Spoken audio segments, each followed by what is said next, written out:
Buenos días, agradezco al doctor Paul Weber por permitirme presentar esta plática eh, a ustedes.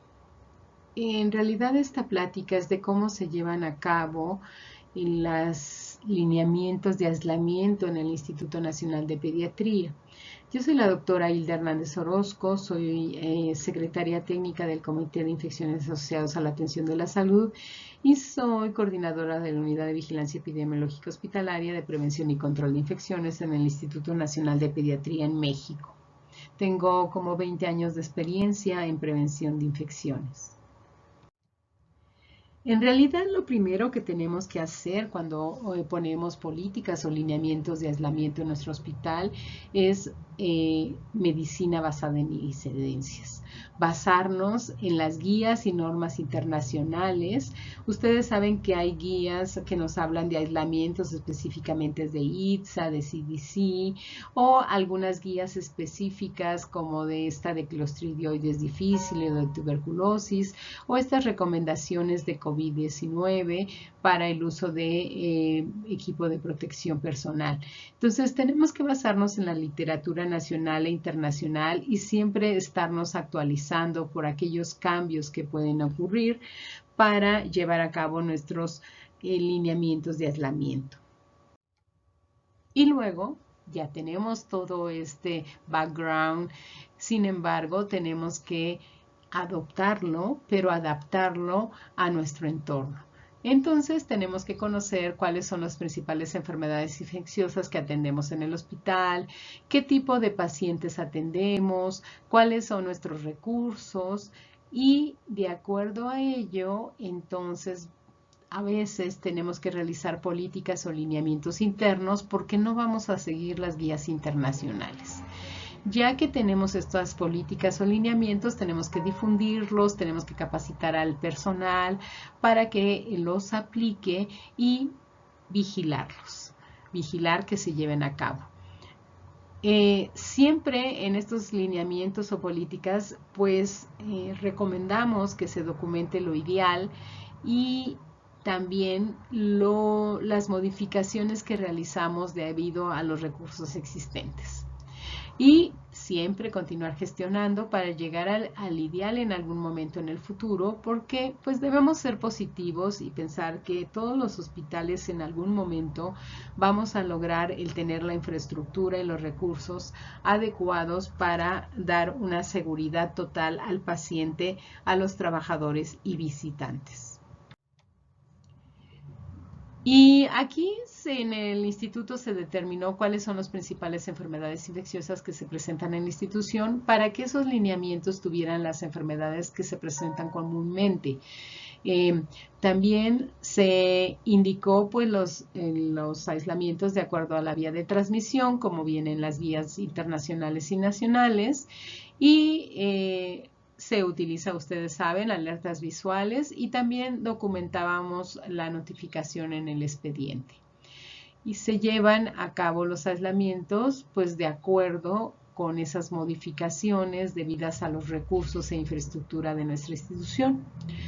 Los pacientes atendidos en nuestra institución incluyen pacientes con inmunosupresión, con cáncer, tenemos trasplante de médula ósea, trasplante renal, tenemos cirugías de alta especialidad como cirugía cardiovascular, somos un hospital de tercer nivel y en un momento les diré por qué les hablo específicamente de esto.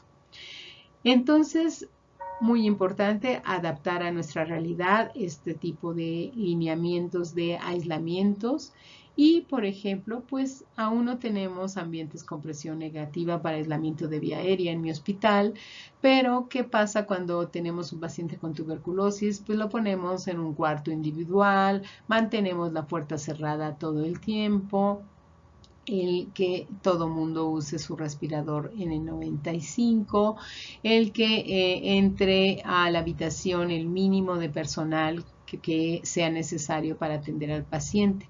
Y por supuesto seguir gestionando y en algún momento tendremos cuartos con presión negativa.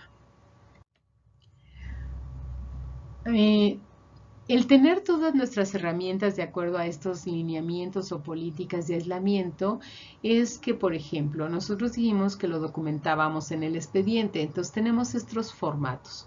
Son dos formatos. Un formato para aislamiento basado en la transmisión que se va a colocar cuando el paciente tiene un aislamiento de contacto, contacto plus, gotas, vía aérea, mixto.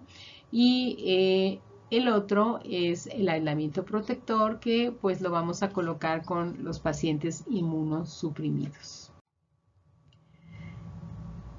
Y la alerta visual, que va a estar basado en la transmisión y va a ir por colores, como ustedes saben.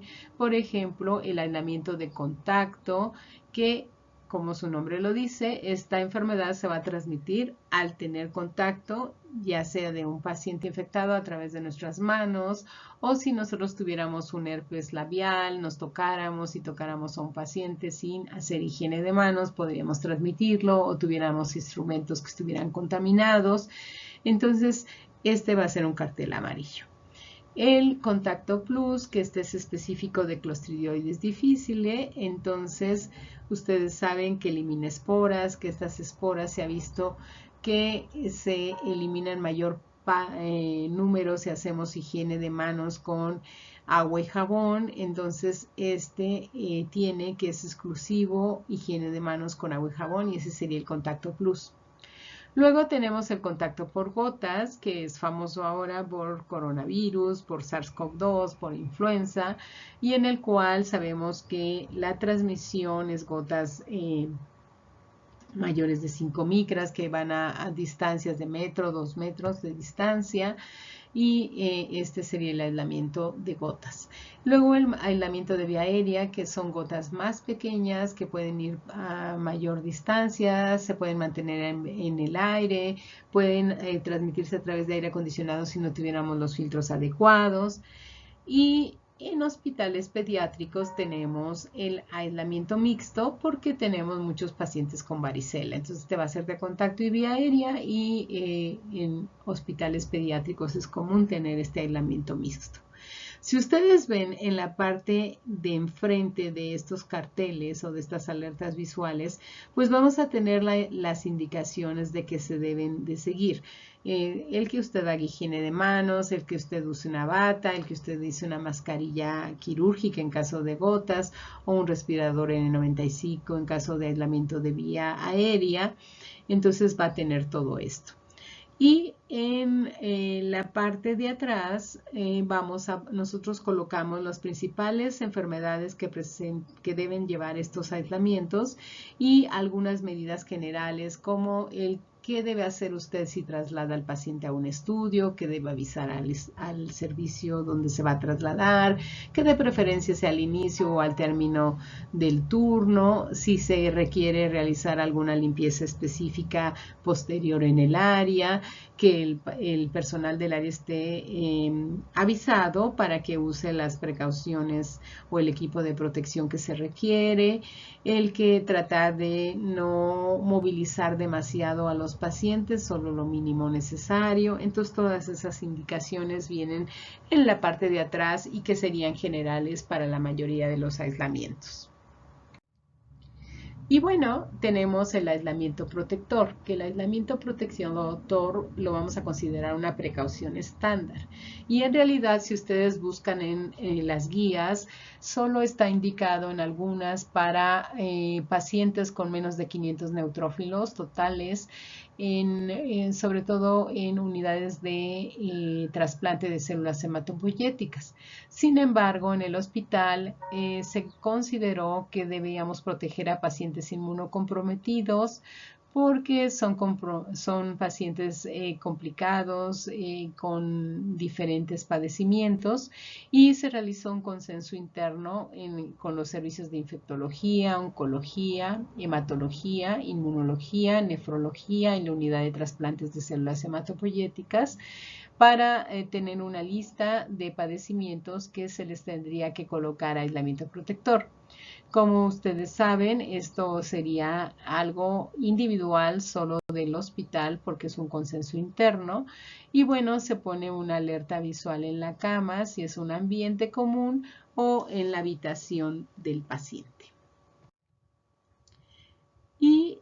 otro punto importante para llevar a cabo esta lineamiento, política de aislamiento de forma adecuada en el hospital es vigilarlo, monitorearlo y medirlo.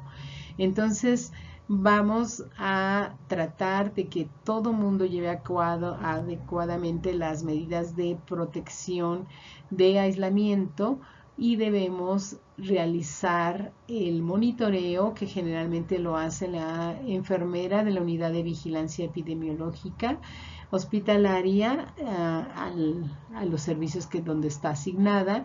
Se realiza un indicador, que es un indicador de proceso. Si lo vemos dentro del programa de prevención y control de infecciones, nuestro indicador de adherencia al aislamiento sería un indicador de proceso. Y luego retroalimentamos a los servicios acerca del cumplimiento para buscar conjuntamente estrategias de mejora y lograr que en algún momento todos utilicemos el equipo de protección adecuado en forma adecuada y llevemos a cabo los aislamientos completamente.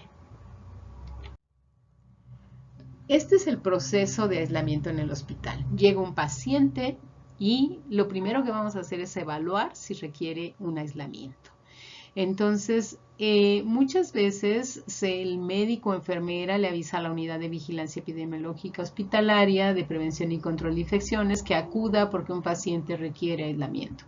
Entonces ya el médico o la enfermera de la unidad o en caso de las guardias o días festivos, el médico infectólogo de residente que nos apoya en estas actividades acude a evaluar el paciente. Sin embargo, hemos tratado en el hospital de que todos conozcamos estos lineamientos y políticas de aislamiento para que sea el médico o la enfermera del servicio evalúe al paciente y lo aísle y lo deje aislado, un aislamiento que sea inmediato.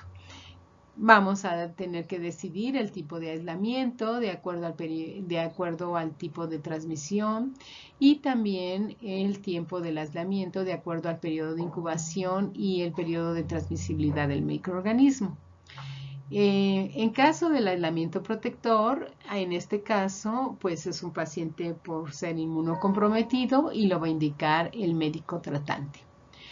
Y como yo les decía, a veces es importante que si el personal médico de enfermería considera que debe estar aislado el paciente, lo aísle inmediatamente y posteriormente ya la unidad de vigilancia epidemiológica hospitalaria de prevención y control de infecciones, la enfermera o el infectólogo puede reevaluar si ese aislamiento se requiere o se retira. Pero al ponerlo inmediatamente por el personal, evitó la transmisión de ese microorganismo o la aparición de brotes. Entonces es muy importante esto. Y ya después se coloca por la unidad de vigilancia epidemiológica, por las enfermeras, la alerta visual y el documento en el expediente donde se indica qué tipo de aislamiento tiene el paciente, el tiempo que va a durar el aislamiento y como les decía, esto es en la primera hoja del expediente para cuando consulte el médico o enfermera del servicio el expediente, pues vea que ese paciente está aislado o algún otro servicio interconsultante. Después se deja el aislamiento, se cuida que se lleve a cabo por todo el personal y al terminar el aislamiento pues lo retiramos. Aquí pedimos que solo el personal de la unidad de vigilancia epidemiológica hospitalaria de prevención y control de infecciones retire el aislamiento. Esto para evitar que haya algún error. Entonces nos pueden llamar los médicos o enfermeras del servicio diciendo que pues ya se debe retirar el aislamiento, pero la unidad de vigilancia valora que sea el tiempo, se haya cumplido el tiempo y se retire el aislamiento. En algunas ocasiones lo retira el médico residente durante las guardias y bueno, otra manera de retirar el aislamiento o evaluar el retiro de aislamiento es cuando algunas veces, por ejemplo, pues se descartó el diagnóstico o el laboratorio nos descarta el diagnóstico, entonces en ese sentido pues se puede retirar el aislamiento. y el paciente continúa hospitalizado hasta su egreso. Y aquí tenemos, por ejemplo, un algoritmo que nos presenta el aislamiento de contacto. Entonces, como siempre, vean, lo primero es la evaluación del paciente, el decir, sí requiere aislamiento, colocar inmediatamente el aislamiento, su alerta visual, su documento en el expediente, y luego pues aquí ya está determinado cómo va a realizar higiene de manos, cómo va a usar el equipo de protección, usar la bata, al retirarse la bata, cómo la debe colocar en el tripié.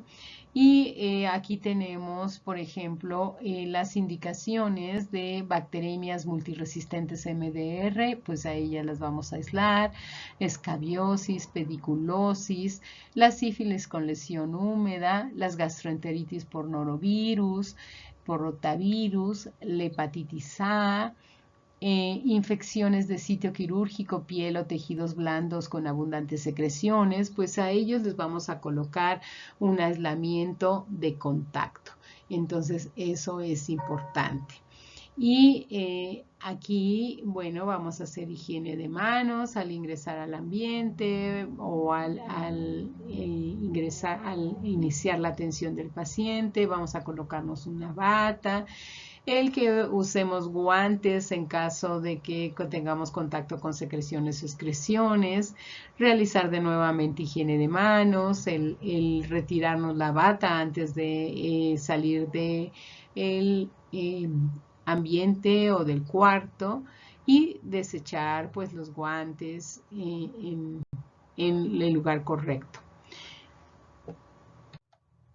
Luego, por ejemplo, el aislamiento plus, que les decíamos que era específico para Clostridioides difficile, pues igual hacer la evaluación, colocar la indicación del aislamiento y aquí el realizar la higiene de manos solo con agua y jabón, no con alcohol gel.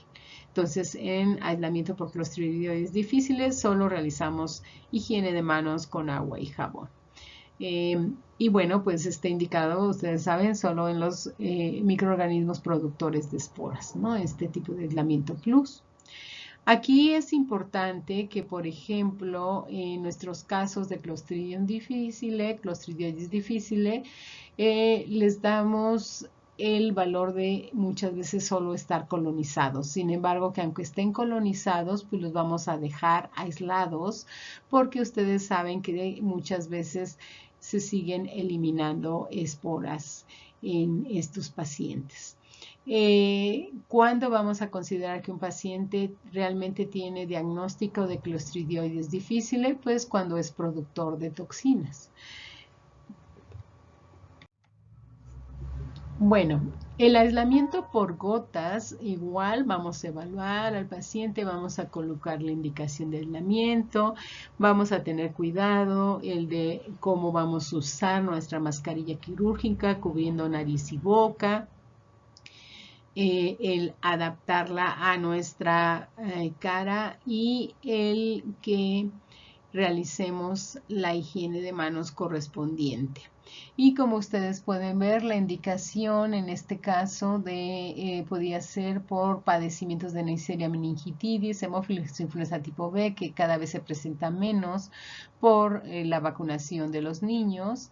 Y también tenemos en tosferina, escarlatina, en parotiditis, en parvovirus B19. Este parvovirus B19 muchas veces se aísla si el paciente inicia con el exantema en el hospital y ya estaba ingresado anteriormente. Porque ustedes saben que cuando el parvovirus B19 presenta el exantema ya no es transmisible. Sin embargo, a veces nuestro paciente está previo al exantema. Entonces tenemos que valorar esto para saber si aislamos y muchas veces aislamos también por los contactos. Entonces es importante en cada tipo de aislamiento el evaluar si tenemos que aislar al caso y a los contactos y decidir el tiempo para cada uno de ellos.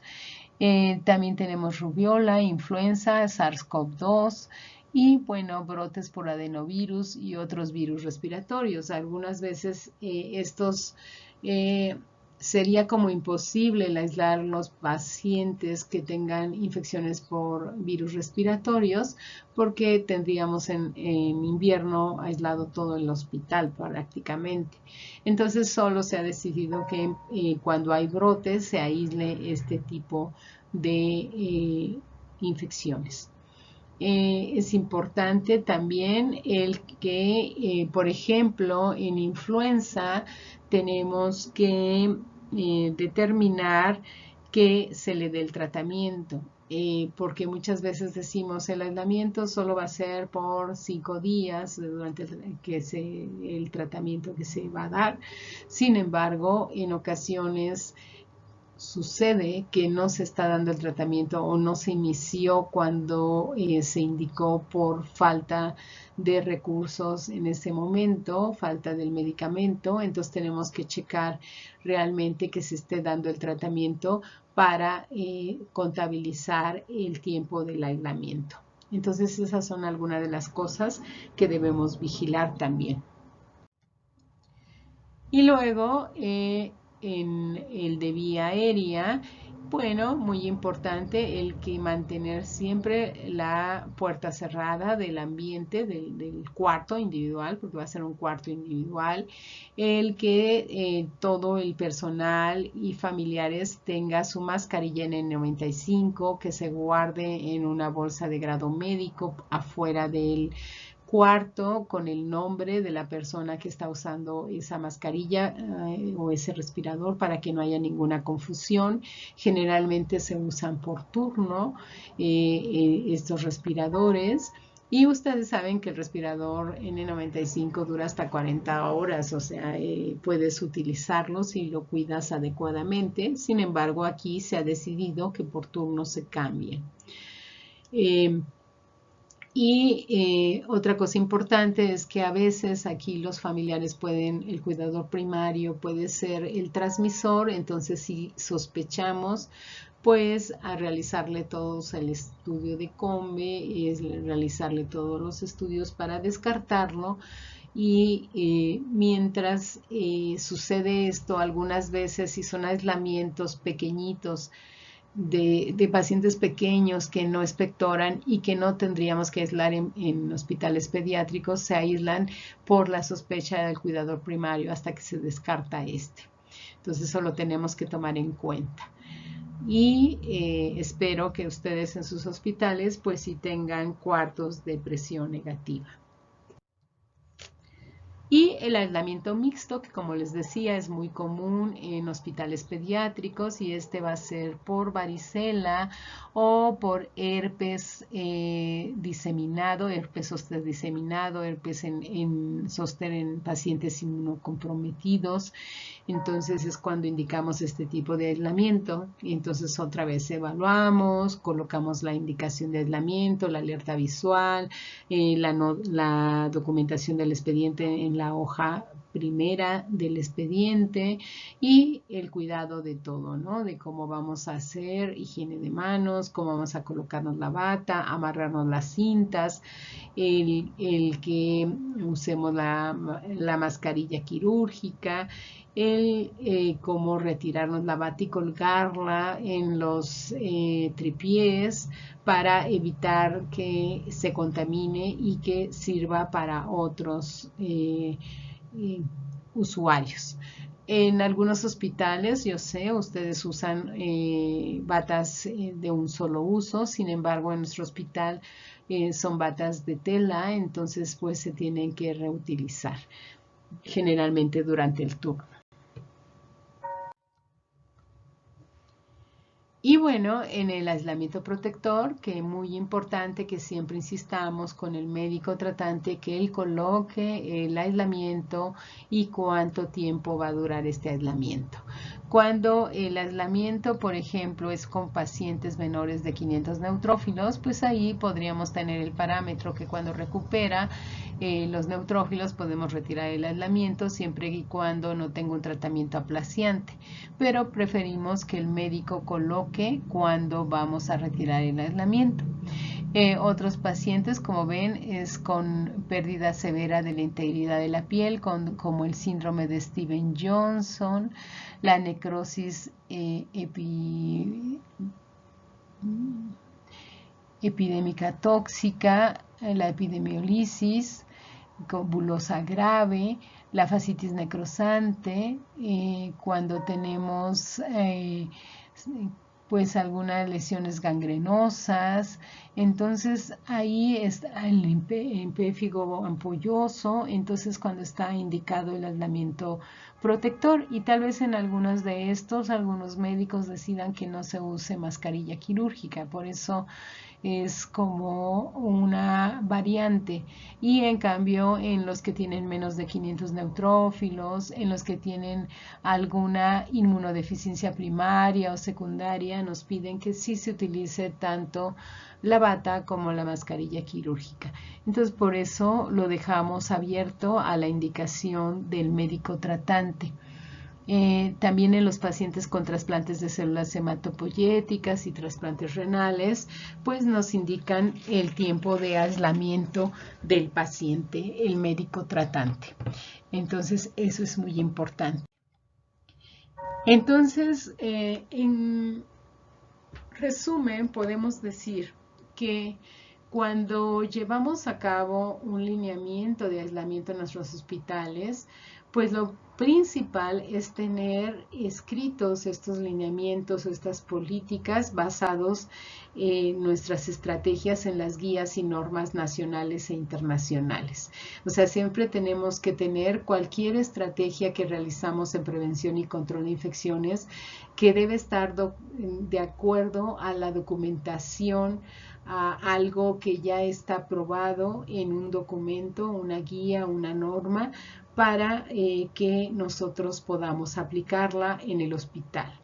Y posteriormente, pues generalmente muchas veces, sobre todo en países latinoamericanos, hacemos lineamientos y políticas porque tenemos que adaptar las guías internacionales a nuestra realidad, a nuestra infraestructura, a nuestros recursos. Como yo les comentaba, por ejemplo, en un hospital pues no tenemos cuartos de presión negativa, entonces pues tenemos que cambiar el aislamiento de vía aérea de acuerdo a esto. Por supuesto, siempre seguir gestionando para alcanzar lo ideal, y entonces la recomendación es que si ustedes escriben un lineamiento, una política, sí pongan cuál es lo ideal y cómo en el hospital por el momento se está realizando modificado debido a que no se tiene esa infraestructura o esos recursos.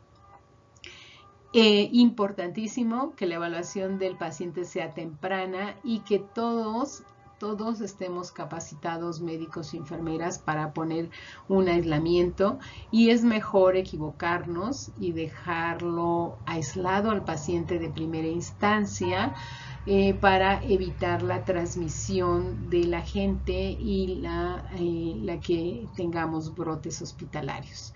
Y que haya ya después una reevaluación o se corrige ese aislamiento por la unidad de vigilancia epidemiológica hospitalaria, ya sea las enfermeras o los infectólogos que tienen mayor experiencia, o algunas ocasiones pues se va a corregir el aislamiento por la evolución del paciente o por los hallazgos, ¿no? De que el laboratorio nos descartó el diagnóstico o que clínicamente se descartó el diagnóstico en algunos casos.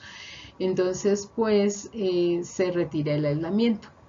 Y vigilar que se lleven a cabo todas las medidas de uso de equipo de protección personal y de forma adecuada, y monitorear estas medidas de que se están llevando o que algunas veces por un descuido involuntario pues no se llevan a cabo, para monitorear esto y realizar los indicadores de adherencia al cumplimiento de aislamientos. Entonces, todos en el hospital debemos evaluar al paciente al llegar, si presenta una infección, y indicar un aislamiento de manera inmediata. Y luego, como les decía, pues corregimos el aislamiento de acuerdo a la evolución o a que, por ejemplo, en una enfermedad exantemática que pensábamos que podría ser parvovirus o que podría ser alguna, no sé, rubiola, y luego lo revisa el infectólogo y decide que es un exantema súbito y que ya no requiere aislamiento, pues se retira el aislamiento. Pero pues prevenimos cualquier transmisión de manera temprana. O, por ejemplo, si tenemos un paciente que viene de otro hospital, entonces nosotros, generalmente aquel que viene de otro hospital y que viene multiinvadido, que trae catéter, que trae a veces ventilador, pues lo aislamos porque podría traer un microorganismo multidrogo resistente de inicio. Al llegar al hospital le ponemos un aislamiento de contacto y ya luego se espera la evolución, si el médico le va a indicar algún hemocultivo, algún cultivo, o lo evalúa el médico infectólogo y decide que realmente no tiene un riesgo para estar infectado con un microorganismo multidrogo resistente, pues se retira el aislamiento. Entonces eso es muy importante. Y siempre el monitorear los aislamientos es primero para que se lleven a cabo adecuadamente, para protegernos todos, pero también para medirlo, para saber qué está pasando en el hospital y para buscar las estrategias de mejora para lograr que pues todos en realidad nos protejamos y todos llevemos el aislamiento, que es el llevar, el usar el equipo de protección adecuado y en forma correcta, así como el realizar higiene de manos en los 5 momentos, ¿no? Ustedes saben que muchas veces nuestra adherencia de higiene de manos es baja, sobre todo en el personal médico, y a veces nos asombra el que tengamos un cumplimiento bajo en algunos momentos, como el momento 3 después de tocar secreciones, excreciones, que ahí en realidad ya sería protección para mí como trabajador de salud. Cuando tenemos el momento 1 y 2 antes del contacto del paciente y antes de una tarea séptica muy adecuadamente, es una alegría, pero esa es la protección para el paciente, para no transmitirle una infección. Sin embargo, a veces descuidamos también los momentos que nos protegen a nosotros como trabajadores de salud. Y creo que con la pandemia de COVID-19 debemos de aprender esas lecciones de que nosotros debemos protegernos para no contraer una infección asociada a la atención de la salud en nuestro ámbito laboral. Bueno, y todo se logrará. Eso es lo más importante. Si llevamos una política y lineamiento de aislamiento adecuado en el hospital y todos aplicamos y todos hacemos estas acciones en las cuales usamos el equipo de protección personal en forma adecuada y cuando debe estar indicado, pues logramos que la protección sea del paciente, pero también de nosotros, el personal, y de los visitantes. Evitamos la presencia de brotes intrahospitalarios, evitamos la presencia de que haya un caso secundario. Esto también nos permite el que realicemos un uso racional del equipo de protección y bueno, ustedes saben que tenemos problemas en cuanto a recursos, entonces esto nos va a ayudar a también salvar recursos. Y también cumplimos con uno de los estándares de seguridad del programa de prevención y control de infecciones. Y pues lo más importante es que damos una calidad de atención al paciente. Entonces creo que lo más importante es que nosotros siempre tratemos de hacer las cosas lo mejor posible, bien. Y en este caso, cuando llega un paciente, evaluar inmediatamente si requiere aislamiento, implementarlo, después revisar si se requiere y retirarlo si no se requería para no gastar recursos innecesarios, pero si se requería, pues llevarlo a cabo y el cuidar que se cumpla de forma adecuada el uso del equipo de protección personal, el realizar higiene de manos en cada uno de los 5 momentos y el tener bien determinado nuestros lineamientos para retirar el aislamiento cuando se termina el periodo de este y así el poder lograr la protección de todos. Muchas gracias. Eso sería lo que yo quisiera compartirles. Y aquí tenemos dos últimos puntos en donde, bueno, ya sabemos que el aislamiento protector, que en realidad solo es con menos de 500 neutrófilos según las guías, y en un hospital, como les comenté, pues hay otros tipos de padecimientos en los cuales ponemos aislamiento protector, pero eso sería una precaución estándar. Y las precauciones basadas en la transmisión, que bueno, pues ya los vamos a indicar y que aquí las colocamos que para recordarlas de que son contacto plus, gotas, vía aérea y mixta, sobre todo esta última en hospitales pediátricos.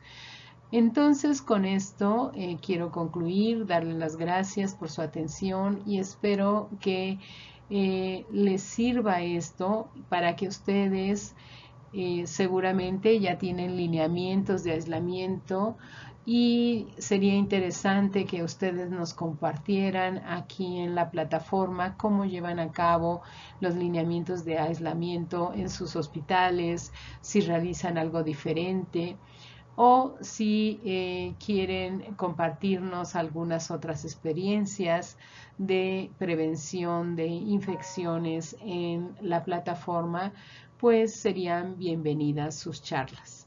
Muchísimas gracias.